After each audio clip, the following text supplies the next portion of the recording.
Bienvenidos a este nuevo análisis. A ver, cuando navegamos por la red, enviamos mensajes o gestionamos algún tipo de información confidencial, es facilísimo asumir que nos estamos apoyando sobre una infraestructura súper sólida. Ya sabéis, alta tecnología y sobre todo impenetrable. Existe esta percepción generalizada de que cada byte de información viaja por túneles completamente blindados. Pero para comprender realmente la naturaleza del entorno digital en el que nos movemos cada día, tenemos que cambiar por completo esa perspectiva. Porque resulta que Internet, en su esencia más fundamental, nunca fue diseñado para ser seguro. Es un sistema fascinante que, de hecho, se construyó sobre un pilar completamente distinto: la confianza.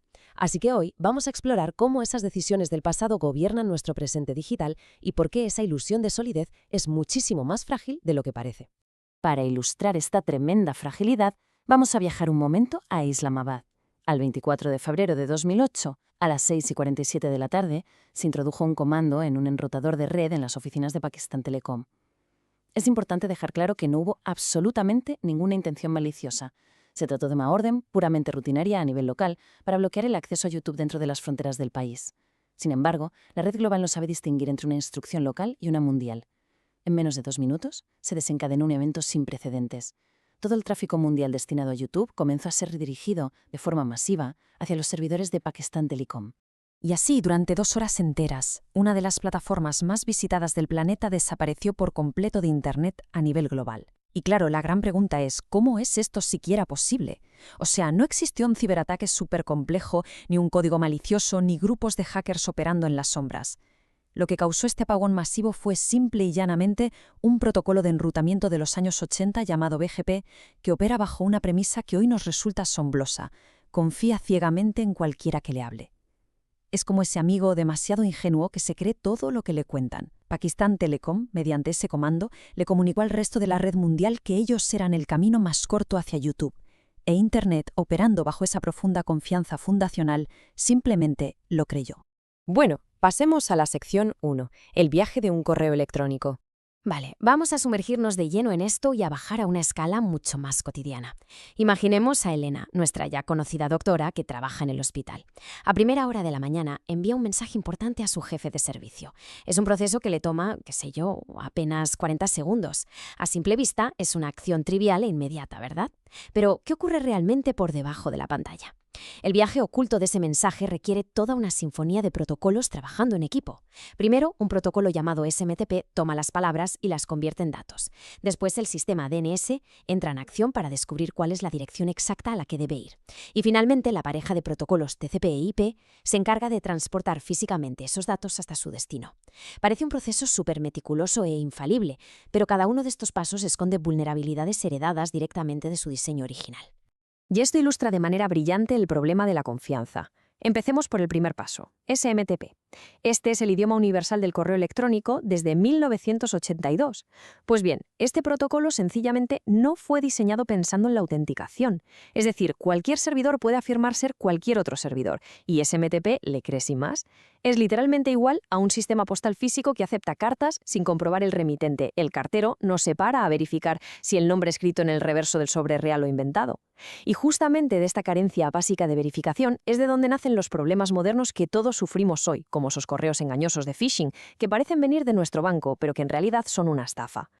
Ahora, fijémonos en el segundo paso, el DNS. La mejor forma de entender el DNS es pensar en él como la inmensa agenda telefónica de Internet. A los seres humanos se nos da fatal recordar cadenas de números interminables, así que escribimos nombres legibles, como el dominio del Hospital de Elena. Lo que hace el DNS es traducir ese nombre a la dirección numérica que entienden las máquinas. El problema es que el DNS original, creado allá por 1983, tampoco verificaba sus respuestas. Si alguien lograba interceptar la consulta y respondía con un número falso, el ordenador de la víctima iba directamente a donde el impostor quería, sin hacer preguntas y sin sospechar absolutamente nada.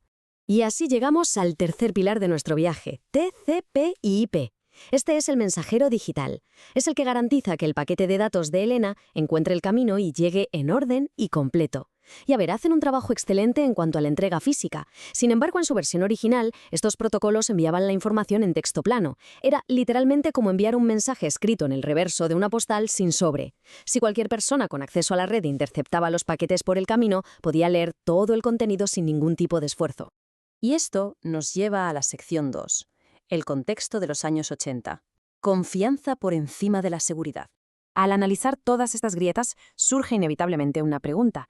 ¿Por qué personas tan brillantes y visionarias diseñarían una arquitectura así? Pues para responder a esto es imprescindible que viajemos en el tiempo. En los años 70 y 80, los participantes de esta incipiente red era un grupo súper selecto de investigadores universitarios y personal militar. Era a todos los efectos un club privado. El reto monumental de aquella época no era proteger la información de atacantes invisibles. El reto era simplemente lograr que dos ordenadores pudieran comunicarse sin que la conexión fallara. En un entorno donde todos los usuarios se conocían, la seguridad era solo una abstracción teórica. Nadie iba a atacar una red de investigación. Hoy, en cambio, la historia es muy distinta. Operamos en una infraestructura global masiva, el pilar de la economía mundial, un entorno de confianza cero. Así que el punto absolutamente crucial de todo esto es el siguiente. La ciberseguridad moderna es, en el fondo, un conjunto de soluciones superpuestas, construidas sobre unos cimientos que nunca fueron diseñados para necesitarlas. Es exactamente igual que construir una casa por completo, empezar a vivir en ella y solo mucho más tarde intentar añadirle las paredes para protegerse del frío y del exterior. Cuando Internet explotó y se expandió globalmente, estos protocolos ya estaban tan profundamente arraigados en millones de dispositivos que era imposible apagarlo todo y empezar de cero. Así que las paredes llegaron tarde. Se construyeron a base de parches y de añadir capas extra de protección sobre una base que por naturaleza confía en todo el mundo. Pasemos a la sección 3, el mito del candado. Teniendo muy claro este origen histórico, veamos cómo nos afecta a gran escala hoy en día. Porque esta arquitectura basada en la confianza sigue siendo el terreno sobre el que operamos a diario. Para entenderlo, solo hay que observar qué ocurre cuando la red global sigue dependiendo de la buena fe. En el año 2010, China Telecom redirigió durante 18 minutos una porción importantísima del tráfico de Internet que pasaba por los Estados Unidos, incluyendo comunicaciones críticas. Independientemente de si este evento fue un error o algo intencional, el mecanismo subyacente que lo permitió fue exactamente el mismo del incidente de Pakistán que vimos antes. El sistema confía en quien le habla y acató las nuevas rutas sin exigir ninguna verificación estricta. Y claro, esta vulnerabilidad estructural choca frontalmente con los iconos de seguridad que nos dan esa falsa sensación de protección absoluta. Pensemos en el clásico candado que aparece junto a las direcciones web, el famoso HTTPS. La próxima vez que aparezca ese símbolo en la pantalla, es fundamental recordar que se trata de una capa añadida sobre un protocolo que carecía de ella. ¿Significa que los datos viajan cifrados? Sí, pero de ninguna manera se garantiza que el servidor sea quien realmente afirma ser, ni se evita que se haya manipulado el DNS en los pasos previos. Es una protección real, pero parcial. Es equivalente a que el cartero transporte un documento dentro de un sobre perfectamente cerrado, pero sin que se haya verificado jamás la identidad real de quien lo va a recibir. Volviendo a nuestra historia inicial, el correo de Elena finalmente ha llegado a su jefe de servicio. El sistema ha funcionado de maravilla, exactamente como se esperaba en esos 40 segundos.